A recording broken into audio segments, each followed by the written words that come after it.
Obrigado a todos. O que eu queria falar hoje é por que Benjamin Graham ainda é relevante. Você sabe, já ouvimos muito sobre se o investimento em valor está morto. Ninguém aqui realmente acredita nisso, mas muitos dos seus clientes acreditam. Muitos analistas e investidores acreditam. Eu acho que é importante abordar isso. Graham como uma fonte original e como uma fonte viva de insights sobre essa questão. Então, aqui está o desafio que enfrentei. Graham nasceu em 1894. Se ele estivesse vivo hoje, teria 130 anos. O Investidor Inteligente foi publicado pela primeira vez há 75 anos. Análise de Segurança foi publicado pela primeira vez em 1934. Há 90 anos. Então, um livro de 75 anos, uma pessoa nascida no século XIX, deve nos guiar hoje como investidores. Há muito ceticismo sobre isso. Quando aprendemos mais sobre Graham como pessoa, podemos apreciar porque sua mensagem não é apenas relevante hoje, não é apenas duradoura, mas eu acredito que é permanente, nunca sairá completamente de moda. Como Graham era brilhante, bem, vamos contar as maneiras. Primeiro, ele era simplesmente brilhante intelectualmente. Ele foi um estudante, um acadêmico, um professor, um inventor e um autor.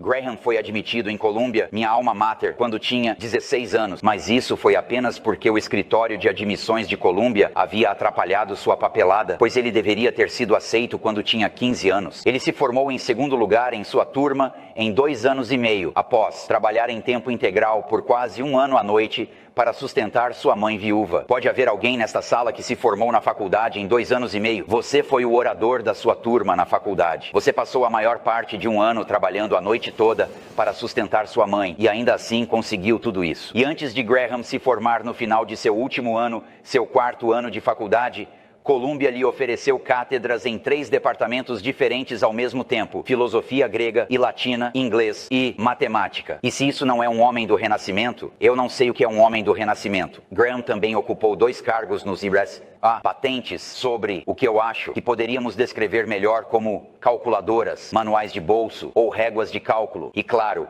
ele era um autor brilhante, não apenas de 2 dos livros fundamentais sobre investimentos de todos os tempos, mas também, no final de sua vida, decidiu que seria divertido aprender espanhol. Então ele aprendeu espanhol sozinho e traduziu um romance uruguaio para o inglês por diversão. E ele também jogava Scrabble, simultaneamente, em inglês, francês e grego. Acho que ele realmente tinha fichas especiais para isso. Graham era, claro, um investidor incrivelmente brilhante. Suas conquistas como investidor são realmente subestimadas porque são mal interpretadas. Então, durante sua carreira como investidor profissional, com um histórico mensurável, que foi quando ele estava administrando o Graham Newman Fund, foi um período de 20 anos. O S&P subiu cerca de 12,1%. O fundo subiu 17,4%. E como Buffett me disse quando eu perguntei a ele: você tem alguma informação adicional sobre isso? Ele disse: o desempenho dele foi muito mais incrível do que isso. Porque, é claro, como muitos de vocês sabem, no final do período do Graham Newman, como um fundo independente, desmembrou a Jayco. Os investidores do fundo que receberam esse dividendo especial e o mantiveram não apenas ganharam os retornos da Graham Newman, mas também os retornos da Jayco, que foram enormes até os anos 70. E, acima de tudo, Graham era um psicólogo incrivelmente perspicaz. Ele inventou a metáfora do senhor mercado, que imagino que a maioria de vocês na sala esteja familiarizada. Vamos falar mais sobre isso em breve. Graham apreciava que o trabalho de qualquer pessoa que aconselha ou atende clientes não é impor a solução ótima, mas implementar uma solução alcançável. O que as pessoas podem fazer e o que as pessoas devem fazer são 2 coisas muito diferentes. Assim, Graham frequentemente, em seus livros, falava sobre estratégias e técnicas, mas que ele acreditava que as pessoas poderiam realmente seguir. E então, é claro, há a maravilhosa expressão que Buffett frequentemente cita e que espero que algumas pessoas na sala tenham memorizado.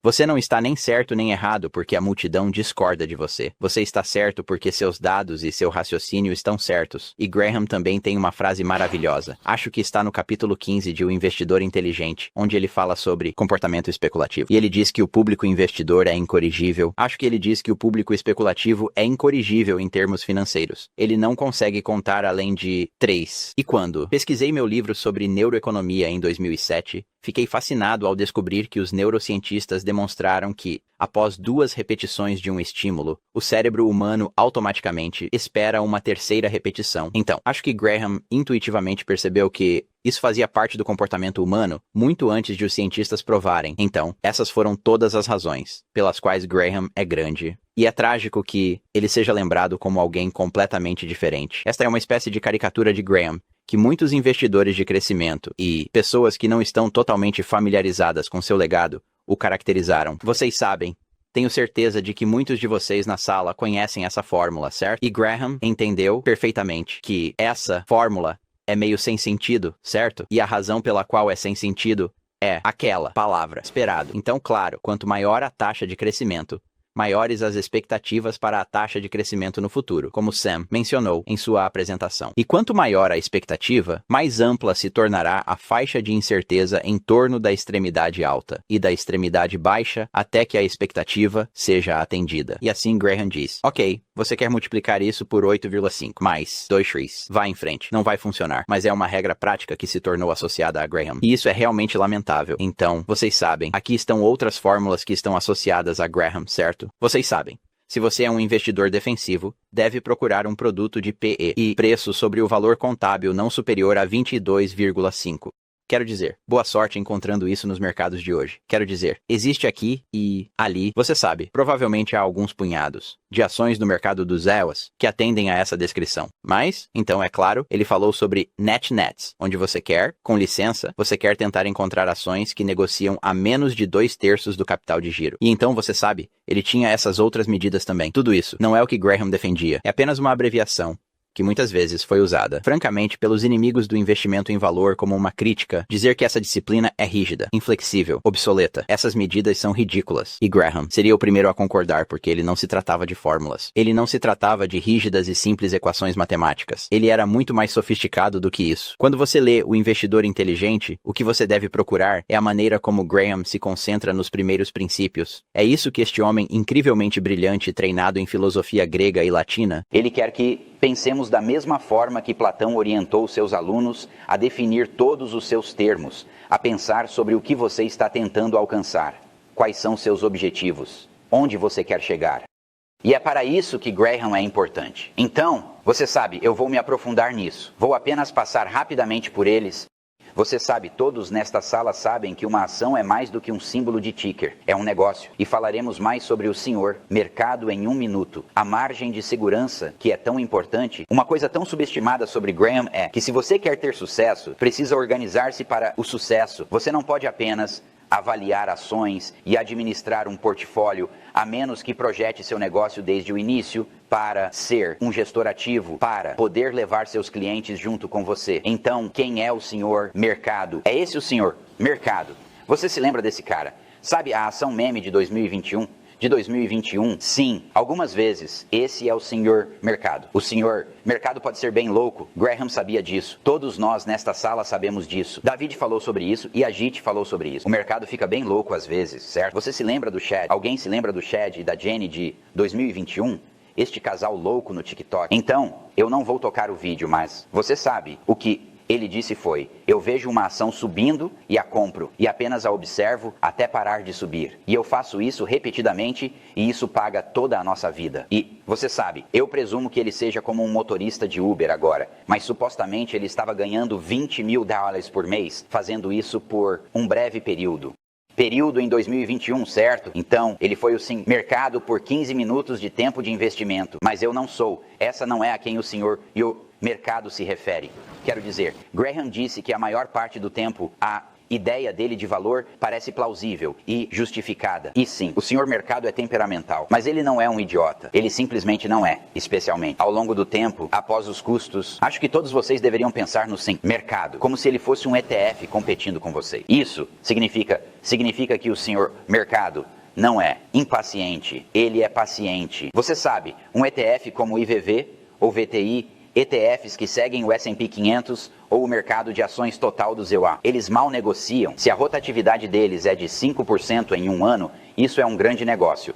Você está competindo contra uma forma do senhor ou mercado que mantém seu valor médio por 20 anos a um custo incrivelmente baixo, 3 pontos base, que está a caminho de 2 e depois 1, e incrivelmente eficiente em termos fiscais. Então, o senhor mercado é um ETF e você não é. Esse é o princípio a partir do qual eu acho que você deve proceder como um investidor de valor, e isso dita como você deve estruturar sua empresa e sua abordagem. Então, Charlie Ellis escreveu um dos artigos fundamentais em gestão de investimentos, O Jogo do Perdedor, em 1975. Espero que várias pessoas na sala tenham lido. O Jogo dos Perdedores de Charlie Ellis. Então você sabe que esse grande artigo é famoso pela sua imagem de investir como uma partida de tênis, onde a partida será vencida por quem cometer menos erros, por quem marcar mais pontos. Eu acho que deveria ser famoso por duas razões. Essa é uma. A segunda é essa fórmula algébrica muito simples que Charlie explica e não funciona em uma captura de tela, então eu tive que transformar em texto. Mas, dos gestores de portfólio na sala, seja você que administre um fundo mútuo ou um SMI, ou esteja em um formato de fundo de hedge. Se você considerasse suas despesas como o equivalente a um fundo mútuo, quantos têm despesas abaixo de 75 pontos base por ano? Suponha que a taxa de despesas é 75 pontos base. Vamos supor que sua taxa média de rotatividade de portfólio anual seja de 50%. Seu período de manutenção é cerca de 2 anos. E vamos supor que você possa negociar barato, custa 50 pontos base para negociar uma ação, contando com comissões, spread e todos os custos de implementação. Esta é a fórmula de Charlie.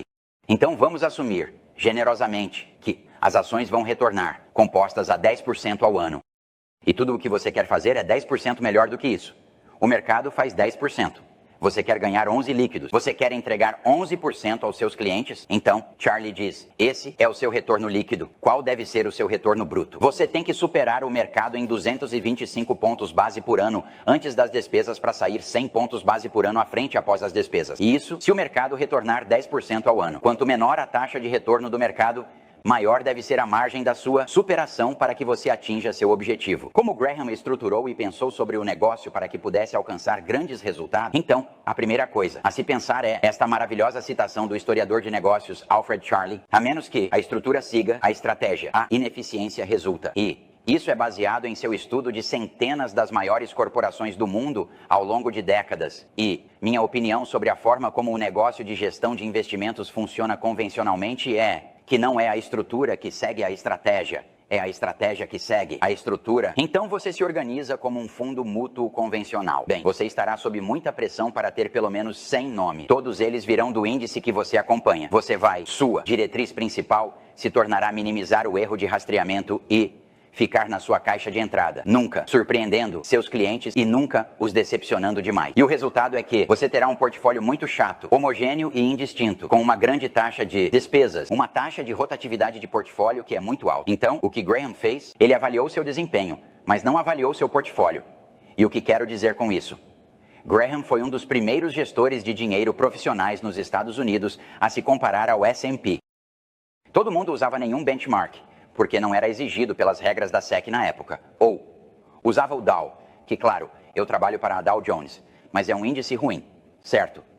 Graham usou o S&P. Por quê? Porque essa era a maneira justa de medir seu desempenho. Mas ele não montou um portfólio que se parecesse com o S&P 500 e espere até ver como era seu portfólio. Então, em sua empresa, Graham Newman Corp, como ele o estruturou, era um fundo mútuo de capital aberto. Estava registrado sob a Lei de Sociedades de Investimento de 1940. Mas ele o fechou. Foi permanentemente fechado para novos investidores após alguns anos. Muito capital é o inimigo da superação. Exatamente. Isso é verdade em duas dimensões. É verdade em termos de níveis e em termos de fluxos. E vamos falar sobre isso em 1 minuto. Então, Graham manteve os ativos em seu fundo incrivelmente pequenos. Em 1955, após 20 anos de desempenho, o fundo tinha apenas 6 milhões de dólares. E se você definir os dólares de hoje, de forma muito generosa, isso equivale a cerca de 200 milhões de dólares em dólares de 2024. Então, um fundo realmente pequeno. Graham não apenas manteve o fundo pequeno, mas ele se certificou de que ninguém quisesse comprá-lo. Ele fez uma divisão reversa de ações de 10 para 1 para elevar o preço das ações a mais de $1.000 para repelir as pessoas. Ele dizia: eu não quero seu dinheiro. Eu não quero lidar com você. Eu só quero administrar um portfólio. É incrível. Até onde sei, não há exemplo comparável disso na gestão de ativos, exceto quem você acha que estou pensando. Charlie Hathaway. De onde você acha que essa ideia veio? Então, o resultado foi que Graham tinha uma base de clientes fanática. E o resultado de todas essas coisas é que ele esmagou aquele gargantuan gap entre como um fundo se desempenha e como os proprietários do fundo se desempenham. Eu acho que foi você, Sam, que mencionou Cathie Wood. Quero dizer, pense nos fundos ARK. Certo? Então, houve um período de 3 anos de desempenho gigantesco, retornos compostos de 50 anos, O desempenho antes disso foi ok, o desempenho depois disso foi desastroso. Como o investidor médio no fundo ARK se saiu, eles perderam tudo em um fundo que tinha, indiscutivelmente, um dos melhores históricos de 3 anos da história. E Graham fez o oposto. Então, normalmente os fluxos de caixa para dentro e para fora dos investidores são procíclicos, certo? Quando o mercado está aquecido, as pessoas jogam dinheiro em você. Quando o mercado esfria, elas retiram tudo. Graham dizia, isso não está acontecendo aqui, pessoal. Não temos fluxos de caixa na Graham Newman. Temos apenas investidores. E o resultado de tudo isso é que ele podia fazer o que quisesse. E ele fez. Então, onde você acha que Buffett aprendeu a ser flexível? Quero dizer, Sam falou sobre como, você sabe, Buffett começou comprando restos de charutos, certo? Da mesma forma que Graham fez. E então ele passou para situações especiais e você sabe... Depois começou a comprar empresas privadas diretamente. E Buffett sempre alternou entre os mercados privados e públicos, dependendo de onde a oportunidade era maior. E ele aprendeu isso com Graham. Então, na primeira encarnação de Graham e na sua segunda encarnação, ele fez uma série de análises fundamentais em valores mobiliários individuais, ações e títulos. Ele possuía muitos, como ele adorava conversíveis. Ele compraria preferenciais às vezes, e muitas situações especiais, falências, reestruturações, arbitragem de fusões, e ele usava o caixa não apenas como defesa, mas também como ataque. Houve o Graham 3.0 no final de sua carreira. Então, é claro, ele sempre teve uma conta pessoal. Ele se aposentou em 1956. Ele se aposentou, entre aspas, em 1956. Mas então, na década de 1970, com um amigo mais jovem, Jim Ray, ele criou outro fundo mútuo. E Ray realmente o administrou. E não era estruturado da mesma forma que o fundo Graham Newman, que é provavelmente uma das razões pelas quais não teve sucesso. Mas pode-se argumentar que foi o primeiro fundo de Smart Beta, o primeiro fundo de fatores. Graham disse, não estou analisando mais nenhuma segurança de baixo para cima. Vou apenas comprar cestas de fundos que passam nos meus testes estatísticos, exatamente como o que a AQR, ou afiliados de pesquisa, ou qualquer número de outras empresas de dados inteligentes ou de fatores fazem hoje, com base em 50 anos de dados testados retroativamente?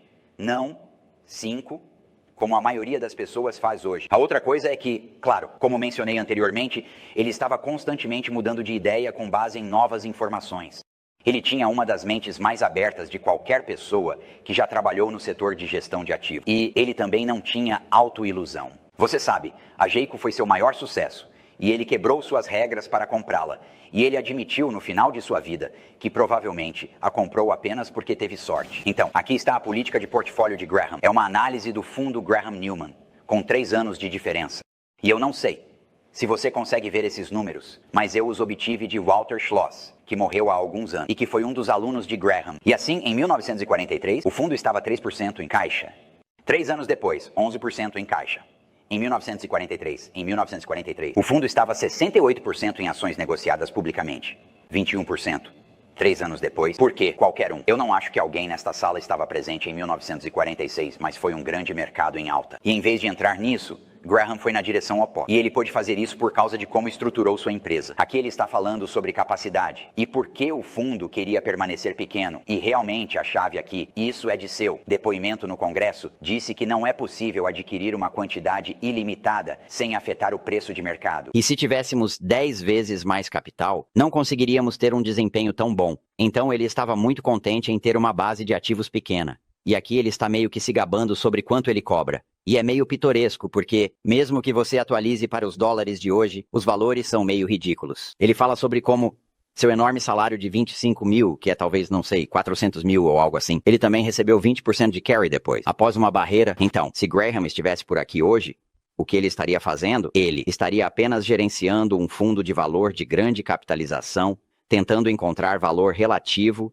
e sendo oportunista quando você sabe, alguma grande ação é desvalorizada por causa de manchetes ruins. Isso é o que muito do investimento em valor consiste, muito mais do que deveria. Graham não faria nada disso. Ele reconheceria que os fluxos de caixa e para os clientes não são apenas uma bênção, são uma maldição. A maioria das grandes empresas de gestão de ativos, pelo menos e suponho, no Canadá também, são organizadas em torno do princípio de maximizar o fluxo de caixa positivo de clientes de varejo e institucionais. Eles não são organizados em torno do princípio de tentar superar. O que eles querem é mais dinheiro para gerenciar. Isso é o que impulsiona o negócio. E Graham não teria nada a ver com isso.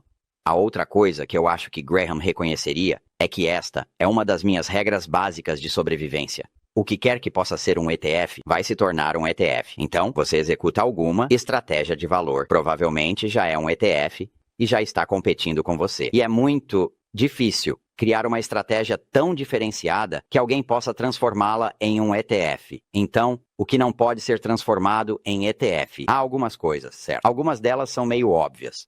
Você sabe. Você quer estar na cauda esquerda de um monte de distribuições, certo? Você quer estar na cauda esquerda do tamanho. Você quer estar na cauda esquerda da liquidez porque os ETFs não podem negociar. Eles não podem negociar ações que não são negociadas. Você quer ações que não são muito negociáveis e você quer ações que são muito populares. Títulos que não são populares. Eles não precisam ser ações. Obviamente, microcaps. Exemplo óbvio. Existem alguns ETFs de microcap, mas não funciona muito bem em um ETF porque é como os benchmarks são altamente. Os benchmarks diferem, porque há uma enorme dispersão nos benchmarks. Isso é o que estou tentando dizer, e é difícil para os ETFs estarem na arena de microcap, sem serem esmagados por algum outro benchmark para microcaps. Então, os custos de transação são enormes e simplesmente não funciona. Então, ARB de fusões, outra área realmente óbvia. Bancos comunitários, talvez como no ZEUA. Particularmente, falências e desmembramentos. Possivelmente o favorito de todos, as ações que são excluídas de um índice, mas não apenas ações que são rebaixadas de, digamos, o S&P 500 para o índice de mid-cap do S&P. Mas ações que simplesmente são excluídas de índices, ponto. Essas são as verdadeiras ações órfãs. Não é que elas passem de serem possuídas por um fundo de índice para outro. Elas vão de estar em um índice para não estarem em lugar nenhum. Elas são mais difíceis de encontrar, mas estão por aí. E não há ETF para essas. E eu não acho que haverá um dia, porque ninguém se interessaria. Então, essas são algumas ideias, mas tudo flui daquele princípio de estrutura e estratégia. Em vez de tentar forçar a estratégia em uma estrutura que não está otimizada para alcançá-la, você deve construir a estrutura para tornar a estratégia implementável. E foi isso que Graham entendeu. Graham se importava enormemente em reduzir essa lacuna entre o fundo e as pessoas que possuíam o fundo. O retorno ponderado pelo tempo do fundo pode estar aqui em cima. Mas, se o retorno ponderado em dólares das pessoas que possuem o fundo está aqui embaixo, então o fundo é um fracasso, porque não entregou riqueza. E a comunidade de pessoas que o possuem. E Graham entendeu isso. Então, eu guardei a surpresa para o final. Esta é a nova edição de O Investidor Inteligente que eu editei e que será lançada em outubro. E, você sabe, as pessoas perguntam, o que você fez de diferente? A edição revisada anterior foi em 2003. Então, o que eu fiz? Eu peguei os últimos 20 anos e os coloquei lá. E, claro, muita coisa aconteceu nos últimos 20 anos. Mas pode-se argumentar que isso tornou Graham mais relevante do que nunca, e não menos. Então, eu adoraria responder algumas perguntas. Ok. Obrigado. Jason, obrigado pela sua maravilhosa visão geral sobre Ben Graham. Me lembra muito o começo da minha carreira no campo de investimentos, trabalhando para alguém que trabalhou com Graham. Estou fazendo... Você foi destacado nos agradecimentos recentemente de um livro, escrito por Rob Copeland, chamado The Fund. E ele, uma extensão da sua incrível carreira em finanças, etc. Se você puder... Eu não quero ofuscar seu livro. Que, claro, você poderia fazer uma breve análise do The Fund. É uma visão geral do maior fundo de hedge do mundo. Sim, ok. Então, obrigado por isso e obrigado pelas palavras gentis. Então, sim, Rob Copeland, que escreveu o livro The Fund sobre a Bridgewater e Ray Dalio, é um amigo meu e um ex-colega do The Wall Street Journal.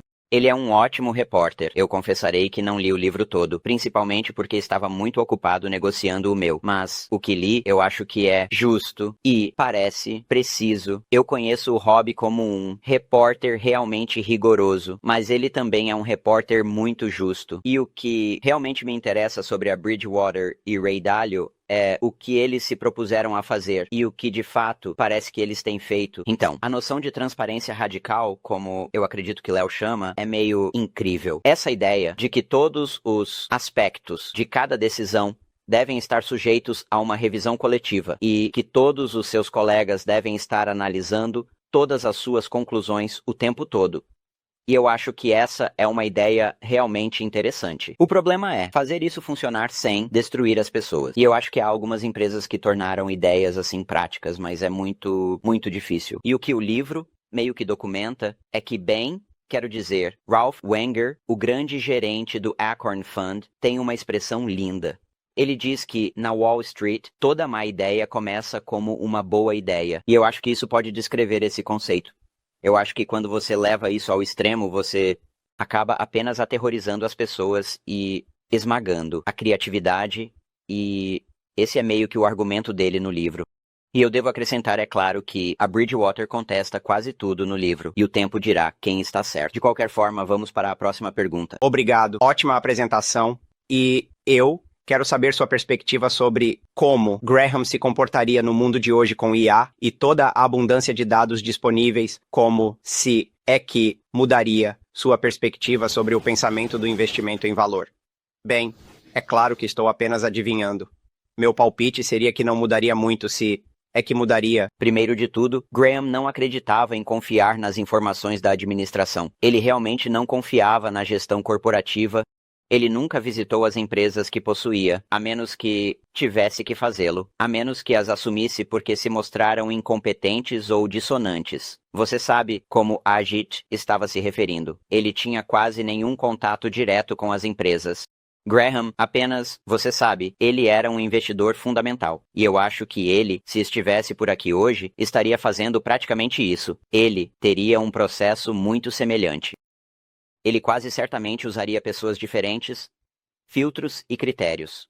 Mas eu acho que ele partiria dos documentos financeiros, que é como ele trabalhava. Ele apenas via as empresas como, você sabe, máquinas de fluxo de caixa e olhava para os demonstrativos financeiros, analisava os fluxos de caixa e tomava sua decisão. Decisão com base nisso. E eu não acho que ele levaria a IA em conta mais do que Buffett e Munger levariam em conta hoje. Essa é a minha suposição. Vá em frente. Jason, obrigado pela maravilhosa apresentação. James DiCenzo, Dundas, Ontário. Ben Graham, Conferência de Negócios Habilidosos. Regular. Obrigado, George.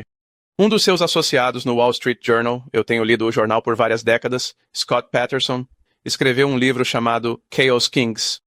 E o senhor Spitznagel e Taleb não têm nada de bom a dizer sobre a indústria de gestão de investimentos, exceto sobre o investimento em valor. Mas Taleb é categórico ao afirmar que pode haver apenas um Warren Buffett. E após esta grande apresentação sobre o Sr. Graham e seu fundo, dada a recente carta de Warren Buffett aos acionistas, o que você acha dos comentários de Warren Buffett sobre não conseguir mais crescer, não conseguindo replicar o crescimento que viram em décadas anteriores? Sim. Então, a primeira coisa óbvia a dizer sobre isso é que Warren Buffett tem dito isso desde 1961. E não estou brincando. E aqueles de vocês que leram as cartas de parceria sabem que não estou brincando. Ele tem dito isso por mais de 60 anos, todos os anos. Então, eventualmente ele estará certo, mas ele ainda não esteve realmente certo. E é claro, bom saber que há algo sobre o qual esse cara está errado, você sabe? Olha, 163 bilhões de dólares em caixa. Isso é muito dinheiro. É muito dinheiro para movimentar. Você sabe, como ele disse repetidamente, eles estão caçando elefantes, certo? E o problema com isso é que quando você comete um erro e, digamos para fins de argumento, que como Henry foi um erro, pelo menos foi por um tempo, quando você comete um erro, você comete um grande erro. E isso é um problema, especialmente à medida que a Berkshire faz a transição para um regime pós-Buffett em algum momento, que não seja tão cedo. Mas talvez eu também tente responder o que eu acho que foi uma segunda pergunta implícita, que é, haverá outro Warren Buffett? E eu acho que haverá. Eu acho. Talvez com sorte haja um deles nesta sala em algum lugar.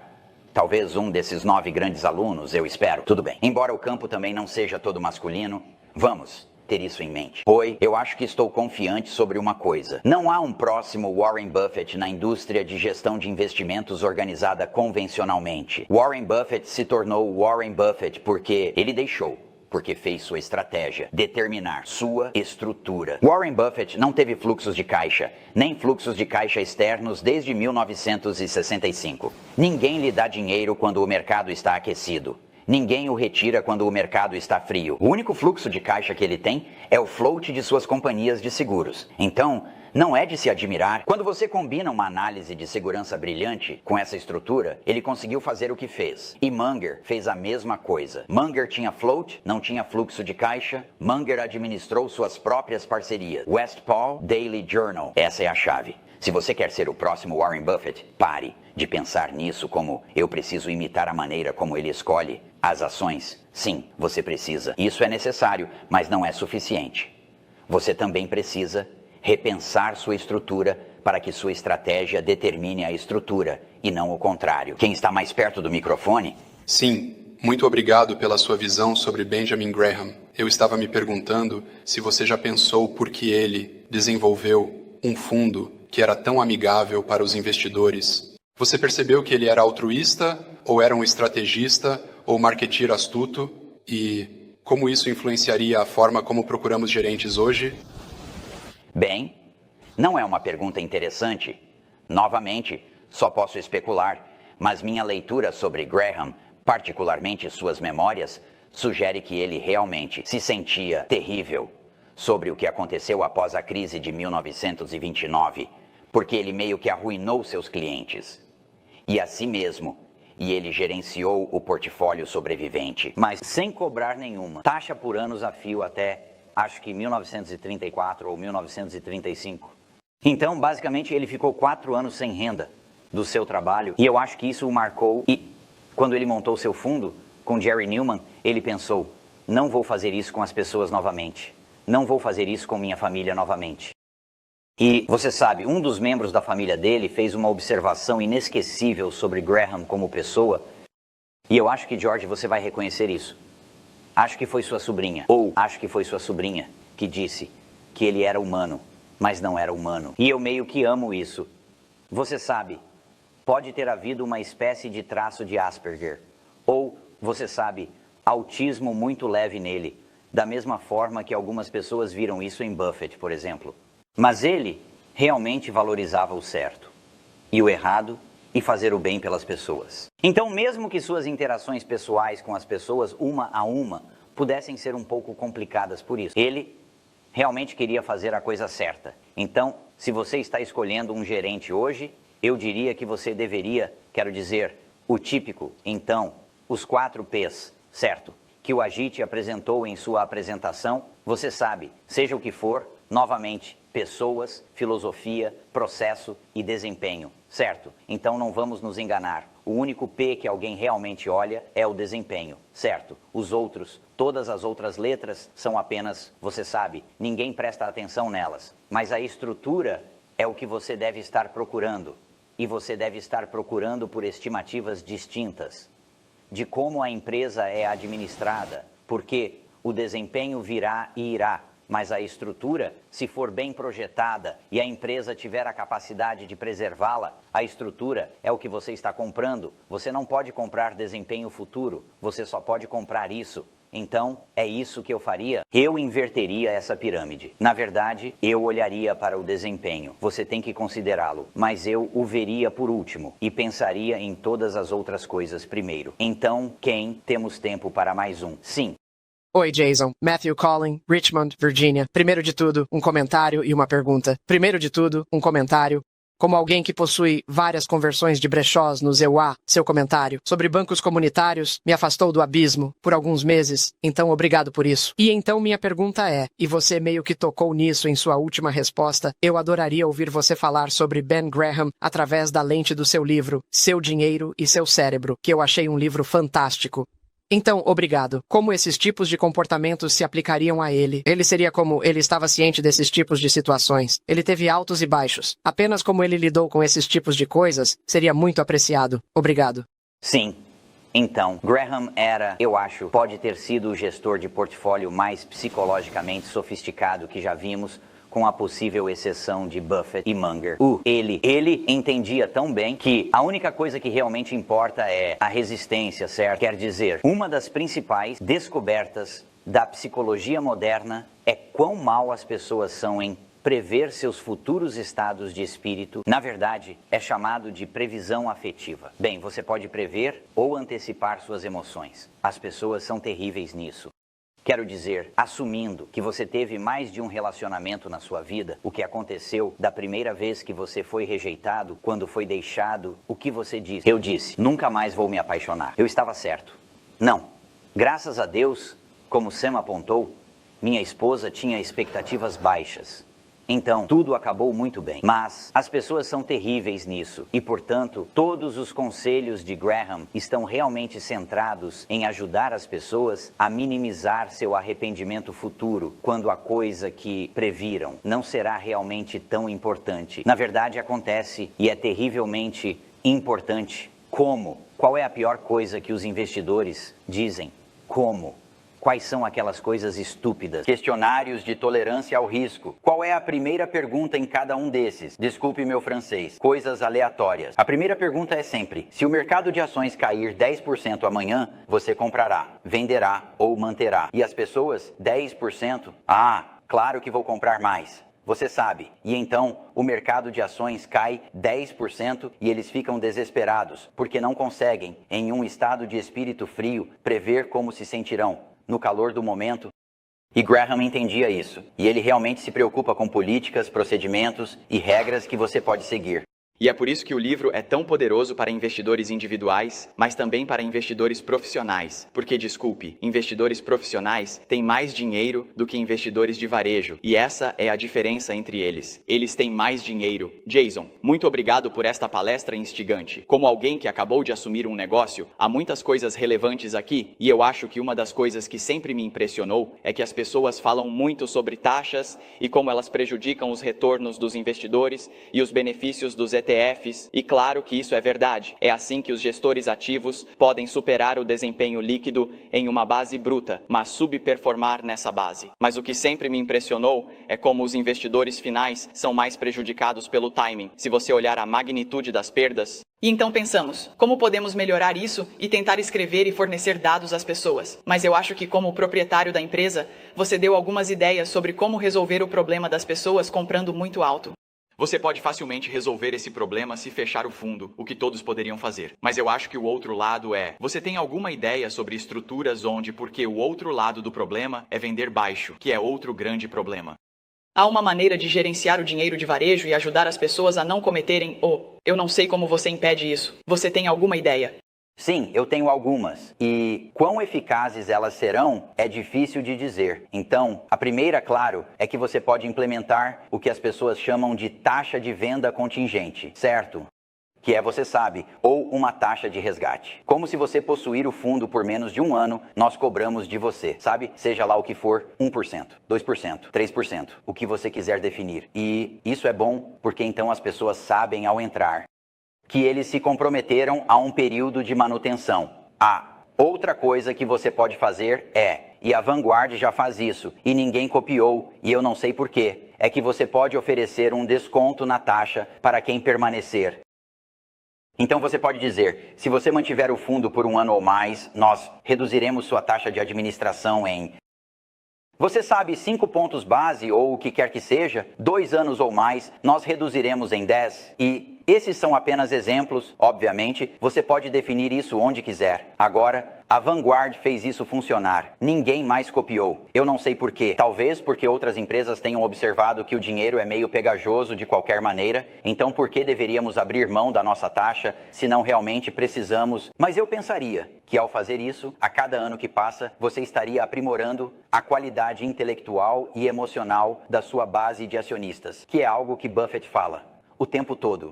Porque as pessoas que apreciam que você está fazendo isso são as pessoas que você quer ter lá quando os tempos ficarem difíceis. E quando 2008 acontecer novamente, essas seriam pessoas que você poderia pegar o telefone e ligar e dizer: você sabe, mais capital. E eles poderiam dizer: sim, mas as pessoas que vão te abandonar em 2008, você não quer selecioná-las. Você quer que elas saiam. Então, quero dizer, essas são 2 ideias, mas sabe, tenho certeza de que há outras que também poderiam ajudar. Certo? Obrigado. Valeu, pessoal.